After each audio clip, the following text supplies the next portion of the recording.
Hey, RetconRaider here, and welcome back to Strange Antiquities.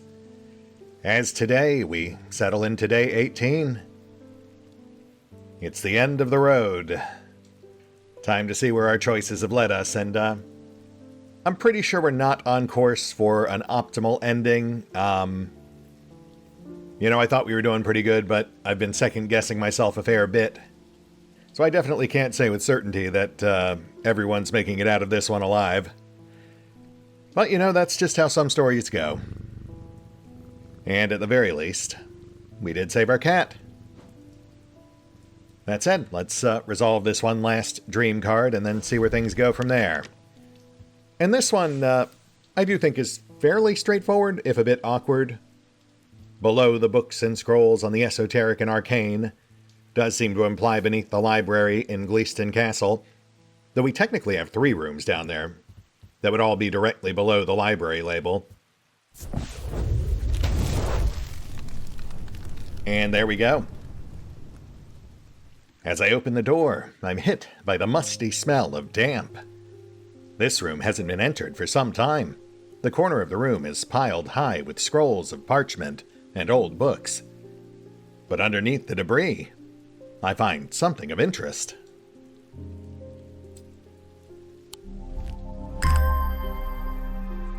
Ooh, that's a fun one. Actually, wait, I think I know exactly what that is. I think that's the Sailor's Charm. I can't recall what the proper name is, but we've got turquoise and aquatic stone set into a piece of driftwood. One of the very first pages we got when we first started the campaign was for a relic that was often carried by superstitious sailors for protection. Just gotta remember what it's actually called.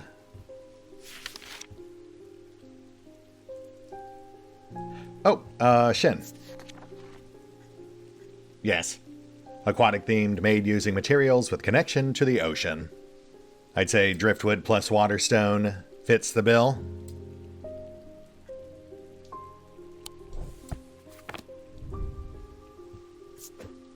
Shin with 2 N's. Tagged as beneficial. Toss that over here. And let's ring in our first. Eli White, the Thaumaturge.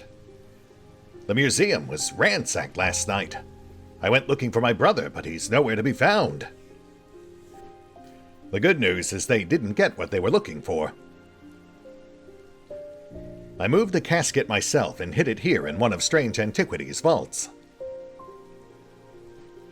It's safe for now, but we can't leave it here for long. I have more to prepare, but I've left instructions on how to access the vault in the desk drawer. You want to be a bit more specific? I've got like 6 drawers, but you know what? It's fine, boss. I'll figure it out. Also, I am assuming that you want me to actually retrieve the casket from the vault, because if not, you didn't make that clear. Though I guess you didn't technically tell me to do it either, but Yeah, I'll just, I'll go get it? Question mark? Okay, see, now I am second-guessing myself again, because he didn't actually say to get it out of the vault. He just said he put it there. Also, I am a bit worried about Thaddeus. I may have given him the wrong artifact. I really thought the artifact of protection from evil would do the trick.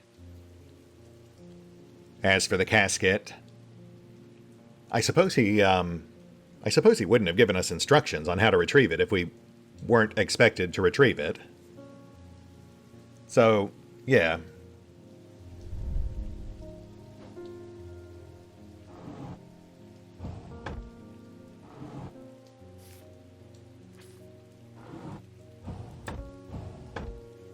A candle that gives off no light. An anchor that has never touched the ocean. A finger, but not of flesh. Okay, seems straightforward enough. That first one's definitely Carrick's Candle. Let me get another gander there real quick. Finger but not of flesh. I mean, number 2's definitely Shadow Anchor, so we can at least slot that one in. Finger but not of flesh. We have the Hand of Priory, we have... Oh, wait, no, we actually have an artifact called Finger.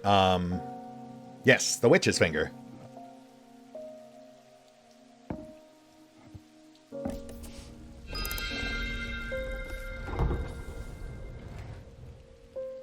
Now we have a quick clock puzzle. We already know how these work.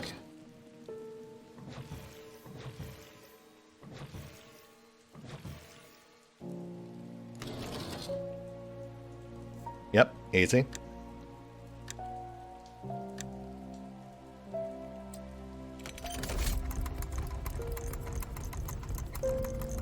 And there it be, the Nailian Casket.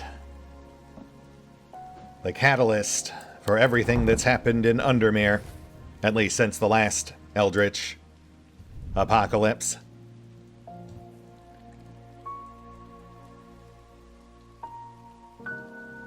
Honestly, not all that impressive looking. I mean, it's nice, but kind of reminds me of an old coffer I used to use to hold my dice.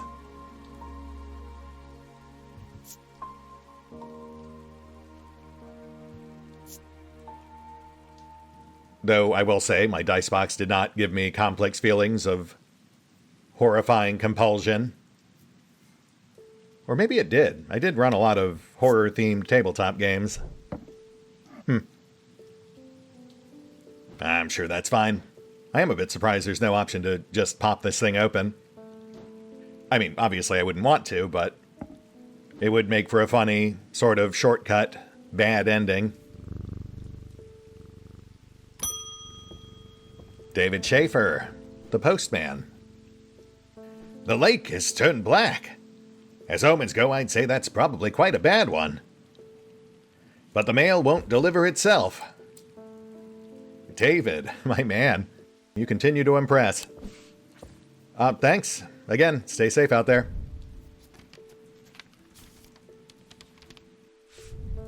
I found this note in an old writing desk up at Gleeston Castle.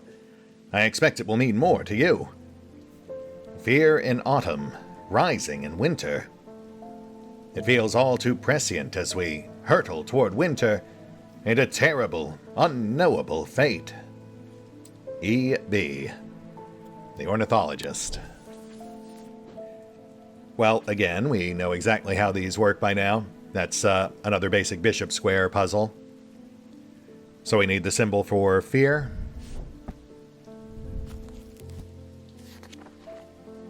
Right there, the little twig triangle. I want to say it's the symbol they used in the Blair Witch Project, but it has been at least 20 years since I last watched that flick. That's just one of those movies that doesn't really age well, you know. I think the same can be said about most found footage flicks. Fun the first time through, but honestly just kind of boring after. Though I do enjoy Grave Encounters. Less so the sequel, though. That was kind of poop. Wait, what am I missing? Oh, okay, that is a room. Yeah, it was so perfectly placed in center, I thought it was off the map. I searched the room at the foot of the western tower quite thoroughly before finding a stash of papers. To my dismay, they are largely the scrawlings of a madman. But in amongst the nonsense, there is some valuable information. Entries for Stormward and something else. Let's give those a peek. Though, sadly, now that I see we picked up an entry for something called Stormguard, it really does make me feel like I made the wrong choice with poor Verona. Manus. According to Whitlock, these are lighter than an evocant by half. Not exactly the most useful insight. They're carried by desert nomads who use them to conjure precious water from the cool night air. Interesting.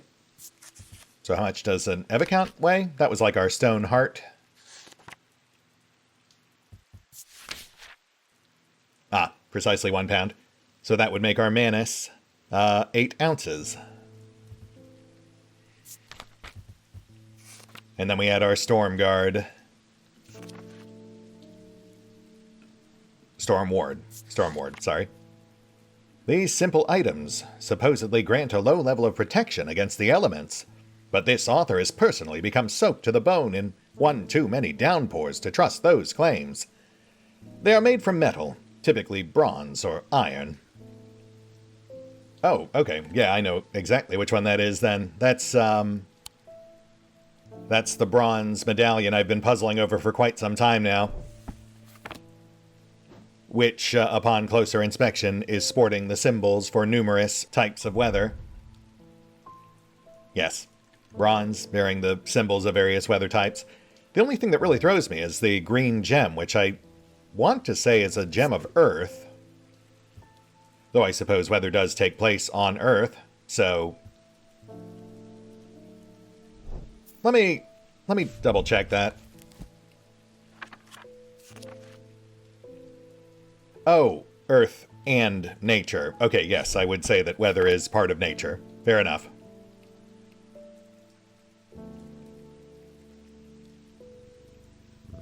Alright, who else we got? Barton Potter, the Relic Hunter. I've discovered the missing piece of the puzzle. There's an ancient shrine to the nameless god at the skull of Blencathra. It seems humanity tried worshipping them once, long ago, before we learned how little they care for us. We must take the casket there. Whatever happens, we must not allow it to be opened. Okay, so we've got...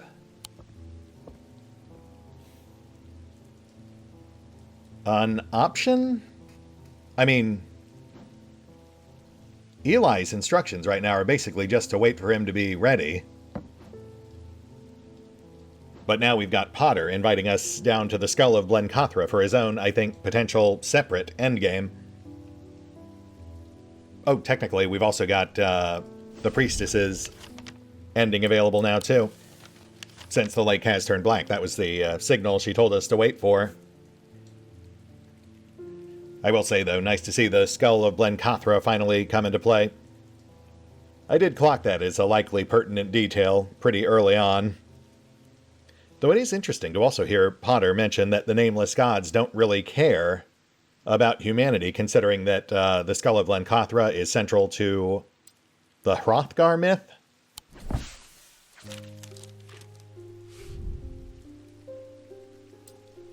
Holgar. Hrothgar is Beowulf. So yes, it does seem like they're now funneling us into one of 3 potential endings. Eli wants to destroy it, Potter wants to return it, and the Priestess wants to crack it open, which honestly sounds like the worst of the 3 options, so... Oh, we should check to see if we've got anyone else.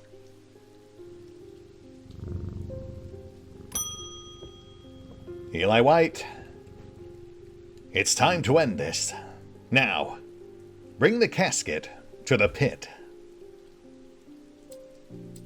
Right, which does make it seem like these are our 3 main options.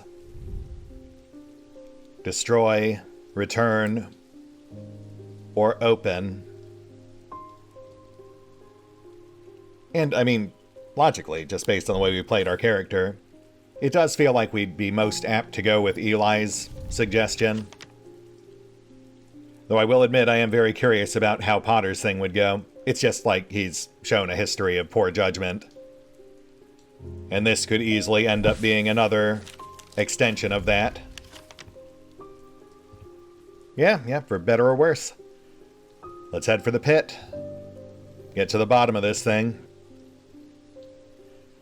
You know, they do autosave at the beginning of each day, so... maybe I will do more than one ending. Also, let me make absolutely sure.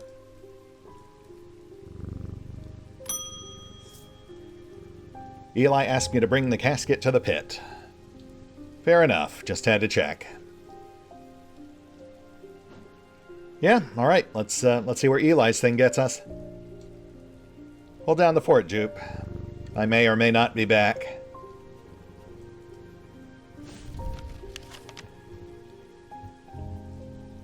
Here we go. The sun is low in the sky as we arrive at the pit, casting a warm light across the treetops and the open fields. A solitary raven cries out from the tree line, and I look to the skies, but they are empty. The pit itself is an ominous sight that the otherwise serene atmosphere can do nothing to diminish. It is a scorched, black hole, perhaps 5 meters in diameter, that has an unnatural look to it. This is a site of thaumic convergence. It is no simple thing to destroy an object of this kind. We need to set up opposing powers at opposing compass points, strength and weakness, light and darkness. And finally, we need the light of Korchen to bind them. Right. So strength and weakness, that's easy enough. That's Fortinance and Witherance. Light and darkness, I believe that's our Sunbond and Tenebrous Cloak. Probably should have laid these out in advance, but one sec.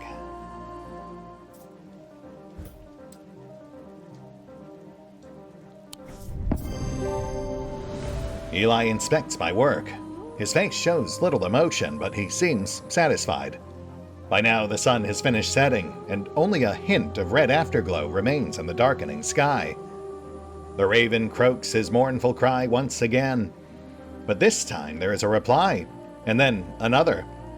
I look up and see several dark shapes circling above. Quickly now! They're here! I spin around to follow Eli's gaze, and my pulse quickens as I look out across the field. A large group of shadowy figures is walking steadily towards us.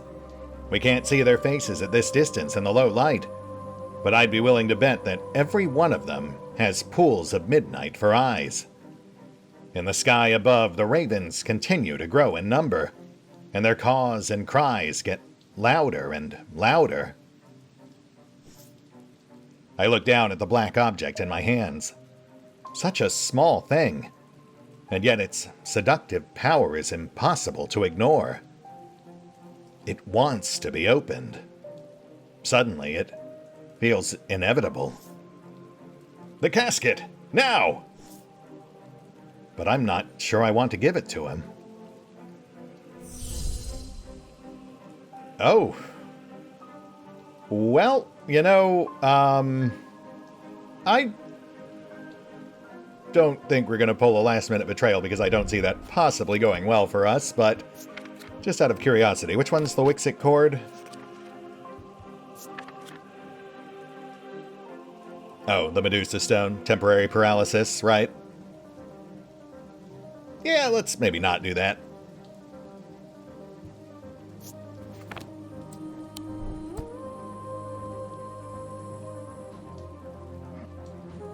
Let's finally get this thing off our chest. The wave of intoxicating power washes over me, but I hold strong against it. I hand over the casket, and together we begin activating the items arranged around the pit. Working as fast as we can, it still takes longer than we'd like. And when I look up again, the Thaumaturge has fear in his eyes. It's not working. He is clutching the light of Korchen, but it is lifeless in his hands. Such a shame. I turn to see the occult scholar. Her eyes are black, and she has a dread vivant in her hands. Where did she get that from? Not Strange Antiquities, I hope. She must be using it to dampen the power of the light of Korchen. We will take the casket now. It will be opened. All around us, the black-eyed mob shrieks and cheers. jostling and shoving and tripping over one another in their frantic race to reach the casket. Those at the front are nearly upon us. All hope is lost. But the Thaumaturge thinks faster than I do. He quickly activates a Daedalus link and floats out across the pit, clutching the casket. The mob around me pays me no attention. They only have eyes for the casket. Eli begins to speak, quietly at first, and then rising in volume until he is almost shouting. I am no longer afraid. I am the dirt beneath the ground and the rock below that. I am the dust stretched thin across empty space. I am everything cold and dead and dying. But I am also the heat and the light, the wind, the ice, and the fire, the leaves on the tree and the water in the river. I am everything warm and alive and living. At that moment, Eli locks eyes with me, and suddenly I understand what I need to do. I charge forward and tackle the possessed scholar. I grapple with her, trying to prise the dread vivant from her hands, but she is surprisingly wiry and strong. We teeter closer and closer to the edge of the pit, and cold fear hits my stomach as I look down into its inky depths. With one last burst of energy, I grab Verona and twist my body, pushing with all my strength. She scrabbles at the bare dirt at the edge, but she is unable to find purchase, and she falls. I will never forget the look of shocked horror on her face as she plunges into the darkness of the pit. Eli wastes no time. As soon as he is able to, he activates the light of Korchen. Time stands still, and then there is a rush and a roar as a swirling vortex of blue-green light races up out of the pit. The full force of it strikes Eli, and he is obliterated by its power.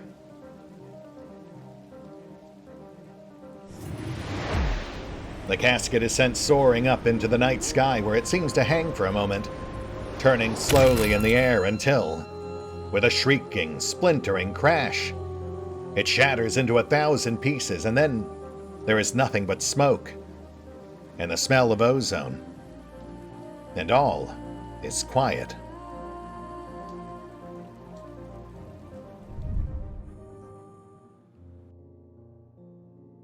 Eli's death has hit me hard in the aftermath of the events at the pit. Without his sacrifice, the casket would have surely been opened, and devastation and horror unleashed on the world. But it is Verona that keeps me up at night. I have spoken to her daughter, Simone, and she does not blame me, but I can't help replaying it over and over in my mind, trying to will a different outcome into existence. I fear I will forever be haunted by it. It has been some small comfort to learn that those who are under the casket's spell have been released. They remember nothing from their ordeal, but there seems to be no lingering ill effects. And Dr. Robertson says they have all made a full recovery.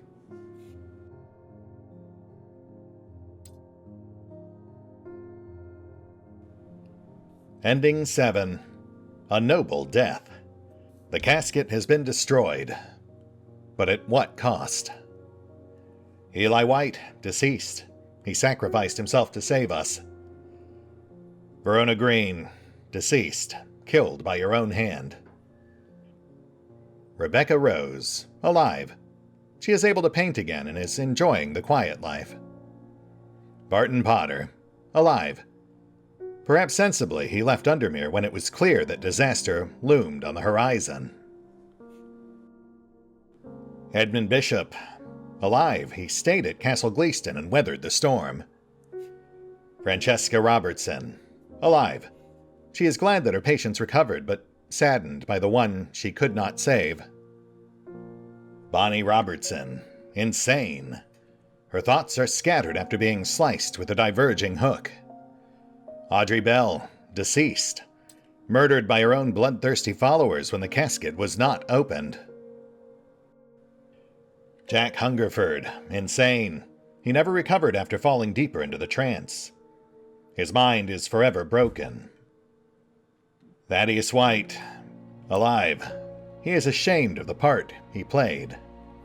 Simone Green, alive, missing her mother. Jupiter, rescued, fully recovered from his catnapping ordeal. Interesting. Yeah, I mean, a pretty classic Lovecraftian ending. The day was saved, but at great cost.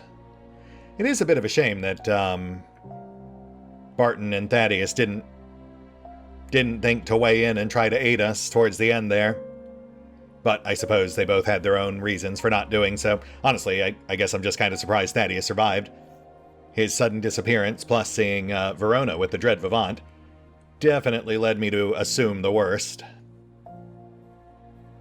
Obviously we gave the wrong artifact to Verona when she came by. I guess we should have given her the Zephyrum. Honestly, though, just breaking her free from the trance would have theoretically saved both her and maybe Eli as well, barring some other climactic twist. With Hungerford, it might have just come down to which items we ended up giving Francesca for treatment. Very, very early on, she did ask us to choose between a more moderate and a more severe option, and we played it safe. Perhaps that wasn't the right call, at least where he was concerned.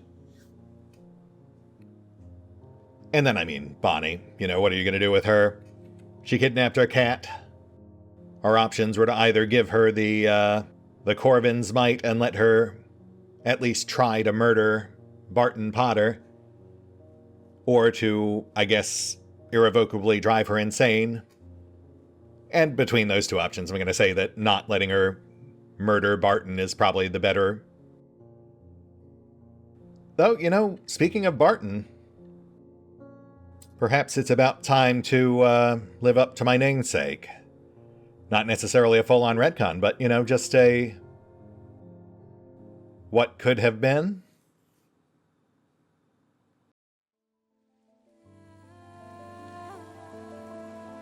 Alright, endgame, take 2. We're right up onto the cusp of the end of the day. Eli is waiting for us, but this time we'll take a slightly different route and head for the grim skull of Blencathra. Remember me! Or not. Fair enough. Later, Jupiter. And hello, darkness, my old friend. I meet with Barton Potter at the entrance to the catacombs. Ready? You have the casket. I do indeed. I show him the small black chest, and his hand moves up to rub the side of his eye, absent-mindedly. Smaller than I remember. We begin our descent into the depths, down twisting tunnels and past silent tombs. It is hard going, and we pass time deep in thought, only speaking when we need to consult the map. Finally, we come to a large cavern. Illuminated by our flickering torches is the giant skull of some long-dead beast, huge and terrifying and ominous. The skull of Blencathra. It is too big to have found its way through the tight tunnels, so it is not clear how it got here. But we don't have time to ponder that now. It soon becomes apparent that our journey has only just begun. The skull marks the entrance to a new system of tunnels, ones that are not marked on our map. We trudge onwards, deeper into the earth, trying not to think about the pressing weight of rock above our heads. Stop! He says it so abruptly that I nearly drop the torch in panic. Then I see it. A terrifying chasm in the path ahead. By some trick of the shadows and with my mind elsewhere, I had come close to stepping out into nothing. This is going to be tricky. At first, I don't see how we can get past this obstacle. The gap is too big to jump, and attempting to traverse it would be too dangerous. Then I remember the items I have with me. Surely there is something I can make use of. Hey, Daedalus Link coming in clutch. Vital on both paths. We'll just follow our boss's example in another timeline. I activate the levitation field around us and feel an unsettling sensation as my feet leave the ground. We float slowly across the chasm and my heart beats faster in my chest. It is tempting to race across to the other side and feel solid rock beneath our feet again, but a Daedalus link requires a delicate balancing act and must be used slowly and carefully. We reach the other side with great relief and continue on our way down the narrow corridor. I'm the first one to spot the next obstacle. As we approach a bend in the tunnel, I see a flickering orange light, sending shadows dancing across the wall. Peering around the corner, I am confronted by a bright light that my eyes struggle to adjust to. A wall of intense flame fills the passage from floor to ceiling. An impossible, bright, yellow-orange fire, swirling and billowing and roaring in a place where it should not be. I watch, mesmerized for a moment, trying to work out where the fire is coming from, before being forced to retreat from the heat. What is it? I explain our hopeless predicament, and as I do, I realize that perhaps it is not so hopeless after all. Perhaps there is a way through. I mean, yeah, there's a pretty obvious one. We have a charm against heat right here, the Cyrene Ward. Hey, Jupiter. Safely on the other side of the fire-filled tunnel, the passageway begins to widen, and soon it opens out into a vast cavern. Ancient stalagmites reach up towards delicate stalactites that spear down from the ceiling, far above. It is strangely warm, perhaps heated by the same unnatural fire that we have just come through. In its center sits a dark pool. Its black depths are featureless, the flickering torchlight offering no reflection upon its surface.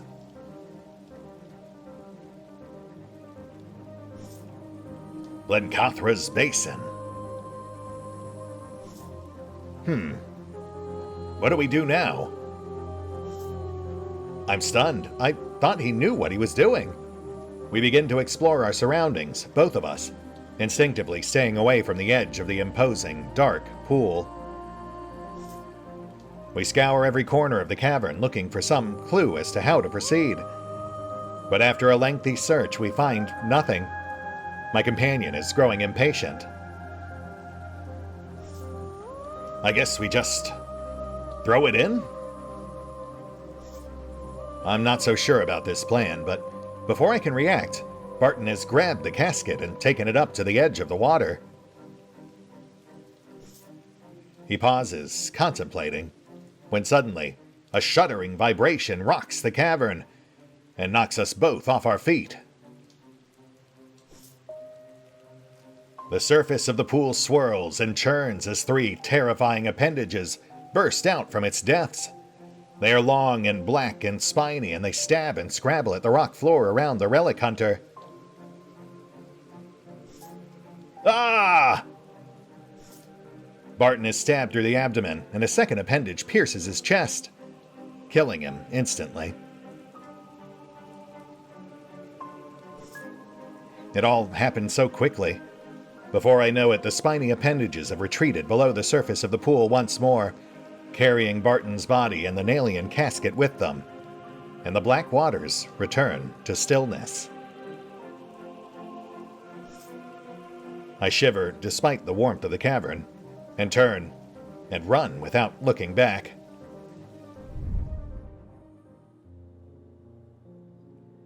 It has been several weeks now, and I still wake sweating and screaming in the night. I cannot sleep without a Moonstone Guardian at my bedside, and even then it is a turbulent, disturbed sleep. Every night I relive the terror of those moments in the catacombs. Every night I try to rewrite what happened and save Barton. Every night I fail and watch him die again. I am grateful that at least his sacrifice was not in vain. Those who were under the casket's spell, including my friend Verona, have been released. They remember nothing from their ordeal, but there seems to be no lingering ill effects, and Dr. Robertson says they have all made a full recovery. And yet, still, something feels unresolved. I cannot shake the feeling that whatever took the casket was not the recipient we intended. I push these thoughts from my mind, but at night my resolve is weaker, and the fear takes hold. I can only hope that time will help, but something tells me that these wounds will never fully heal. Ooh. I actually kind of like that ending too. That is also very Lovecraftian. I'm actually not sure which ending I prefer. They're both very bittersweet, but in very different ways. Ending 2. Disturbed Sleep. I am tormented by the memory of Barton Potter's death, but Undermere is safe once more. Eli White, alive, angry that you didn't do as he asked, given how events turned out. Verona Green, alive. She was saved from the casket's power. Rebecca Rose, alive. She is able to paint again and is enjoying the quiet life. And Barton Potter, deceased. Killed by some eldritch entity while trying to give the casket to the nameless gods. Edmund Bishop, alive. He stayed at Castle Gleaston and weathered the storm. Francesca Robertson, alive. She is glad that her patients recovered, but saddened by the one she could not save. Bonnie Robertson, insane. Her thoughts are scattered after being sliced with a diverging hook. Audrey Bell, deceased. Murdered by her own bloodthirsty followers when the casket was not opened. Jack Hungerford, insane. He never recovered after falling deeper into the trance. His mind is forever broken. Thaddeus White, alive. He is ashamed of the part he played. Simone Green, alive. Ready for a new challenge. Jupiter, rescued.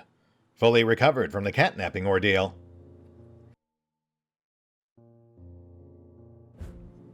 R.I.P. Potter. Yeah, it is kind of funny that my concern about him kind of going off on all these capers half-cocked did end up basically being what ended up happening. You know, he got us all the way down there and then just had no idea what to do from there. Which kind of makes me curious if there was some way we could have otherwise figured that out. Maybe if we'd given him the other option when he was trying to translate the stones, or maybe that would have given him what he needed to know how to properly handle the final part of that particular ending. But honestly, even with how it ended, with the uncertainty of whether or not we truly saved the day, at least in the long term, I do feel like I might prefer this ending over the other, not just because more people survived, which is nice, even if our boss is disappointed with us, but also because, as sad as it is to lose Potter, it does really kind of bring things full circle, given that he and his late partner, Francesca and Bonnie's father, they're the ones who actually kicked this whole thing off. They're the ones who delved deep into the catacombs and recovered the Nalian casket in the first place, handing it off to Thaddeus and unwittingly unleashing its arcane horrors upon Undermere. So in a way, his sacrifice was sort of him making amends for being the cause of all this in the first place. Though, at the same time, I'm sure there were also ways we could have potentially gotten much cleaner, happier endings. I might poke around a bit at that in my spare time, but honestly, I've got to say, I'm pretty happy with the endings we got. They do feel very fitting for the sort of story this is supposed to be. Would have been nice to save everyone, but that's rarely how these stories do end. That said, I honestly can't choose which ending I prefer. I like both of them for what they each individually offer. One with a more long-term solution for Undermere's problems, but at great cost. The other more of a stopgap measure, but one which also does bring the narrative full circle. I will say, between the two, the first one, the one with Eli's sacrifice, definitely felt more cinematically climactic, with the whole showdown with Verona and all. Whereas the second ending with Barton Potter's death definitely felt a lot more abrupt, but also very much in keeping with your classic Lovecraftian style story. They always did inevitably come to a point where, it just became obvious that the protagonists of the story, as much as you might be rooting for them, just weren't operating on the same scale as the cosmic threats they found themselves facing off against. So the best they could usually hope for was just to kind of maybe nudge things back towards the status quo, and maybe escape alive, though with their sanity shaken and the lingering trauma of what they had seen. So yeah, you know what? Why don't you guys let me know which one you think might make for the better ending, at least canonically, for this particular run. And then while this is technically the finale of the series, I mean, this is the final day of the main campaign, there is a bonus day, so whichever ending people seem to like more, we'll use that as our canon ending going into day 19. The post-campaign epilogue, which, much like with Strange Horticulture, is essentially just a series of bonus puzzles to finish identifying and cataloging the various arcane esoterica you've collected. So yeah, story is more or less over here. Y'all can weigh in on which ending you might prefer. And for those who really want to see more, we will be back for one final episode 13, which does feel like an appropriate number to end the series on. So perhaps I'll see you then.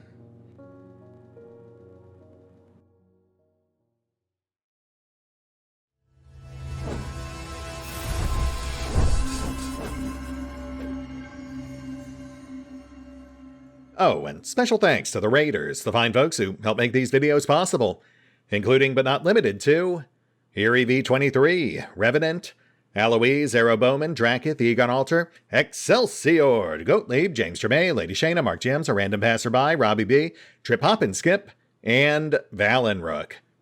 Thanks for your support, guys. That said, if you'd also like to help support the channel, then feel free to push the buttons that do the things. Trust me, it does make a difference. Or you could even check out the PayPal, the Patreon, the Nexus GG, or the YouTube memberships. Links are in the description.